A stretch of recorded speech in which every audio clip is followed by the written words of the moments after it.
আজকে আমার ওইখানে একটা মেনু দেখলাম যেটার নাম হচ্ছে যে পাওয়ার ডিফরস্ট।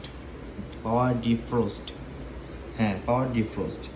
এটার কাজ আমি নেটে সার্চ করে দেখলাম যে এটা হচ্ছে যে আমার যে ফ্রিজে যে আমার যে আইটেমটা আছে বা আমার যে খাবার আছে সেটা যদি বরফ হয়ে থাকে বা আপনার অনেক ঠান্ডা থাকে সেক্ষেত্রে সেটা হচ্ছে ডিফ্রস্টের ওই অপশনের মাধ্যমে এটা নাকি আপনার কি বলে একটা রুম টেম্পারেচারে নিয়ে আসে বা গরম হয় আর কি।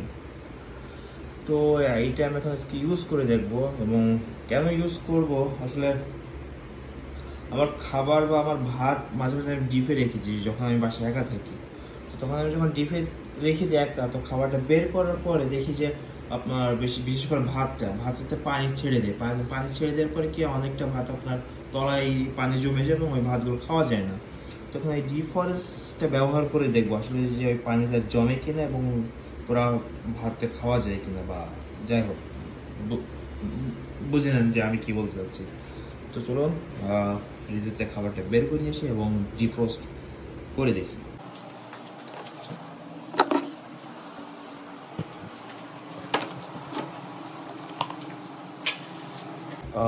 এই যে আমার ভাত উইথ মাছ, যেটার নাম আমি জানি না। তো এটা হচ্ছে আমার পোলাও ভাত আর কি। তো এটা আমি এখন ডিফ্রস্ট করে দেখব। তো ডিফ্রস্ট বাটন ক্লিক করার আগে আমাদের কিছু জেনে নিতে হবে, যেটা আমি এইমাত্র রিসার্চ করলাম আবার এবং একটু ক্লিয়ার হলাম। সেটা হচ্ছে যে পাওয়ার ডিফ্রস্ট এখানে মেনু আছে আর কি কী কী আমরা এখানে পাওয়ার ডিফ্রস্ট করতে পারবো। সেখানে আছে আপনার poultry, fish, bread, cake, fruit, meat আর কি। যাই হোক, তেমন একটা মিট না, এটা হচ্ছে আমার ফিশ এবং ভাত। মেবি 3 নম্বর অপশনে আমার কাজ হয়ে যাবে। তো আমি এখন 3 নম্বর অপশনটা সিলেক্ট করব মেনু থেকে বা বাটনগুলো থেকে। তো সেটা এখন আমরা ট্রাই করে দেখি। তো প্রথমে হচ্ছে যে আমার ডিফ্রস্টে ক্লিক করব, পাওয়ার ডিফ্রস্ট। দেন হচ্ছে আমার মেনুটা আবার দেখি, মেনু হচ্ছে ফিশ, যেহেতু 3 নম্বর। তো আমরা 3 নম্বর সিলেক্ট করবো এখান থেকে, দেখা যায় না, এই যে এটাকে ক্লিক করার মাধ্যমে 3 নম্বর। দেন এখানে আবার সিলেক্ট বাটন ক্লিক করব। সিলেক্ট বাটন ক্লিক করার পরে এটা হচ্ছে যে 200 অতএব হচ্ছে যে গ্রাম। তো মোটামুটি আমার ভাতটা হয়তো 300 থেকে 400 গ্রাম অথবা 500 গ্রাম। তো যাই হোক আমি 400 গ্রাম দিয়ে রাখি। 400 গ্রাম তো বেশি যায় না, 300 গ্রাম 400 গ্রাম, যাই হোক 400 গ্রাম দিলাম। দেন আমি যদি স্টার্ট দিই, মেবি স্টার্ট হবে আর কি ফার্স্ট টাইম। Let's start. হ্যাঁ, স্টার্ট হয়ে গেল।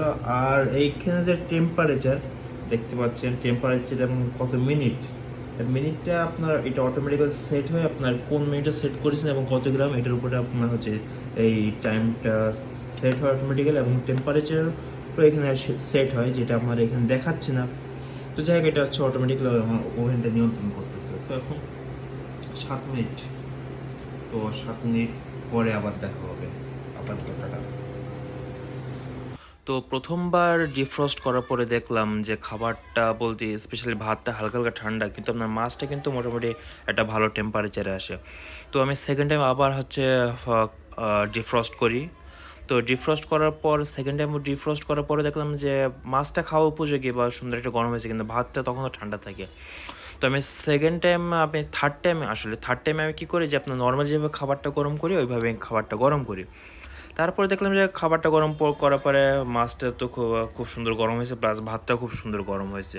তো পার্সোনাল অপিনিয়ন হচ্ছে যে আপনার 1বার অথবা 2বার খাবার ডিফ্রোস্ট করার পরে আপনি যদি নর্মাল যেভাবে খাবারটা গরম করেন ওইভাবে যদি খাবারটা গরম করেন, দেন খাবারটা খুব সুন্দরভাবে খাওয়া যাবে। তো এই তো ভিডিও দেখার জন্য ধন্যবাদ। আল্লাহ হাফেজ, ভালো থাকবেন, টাটা।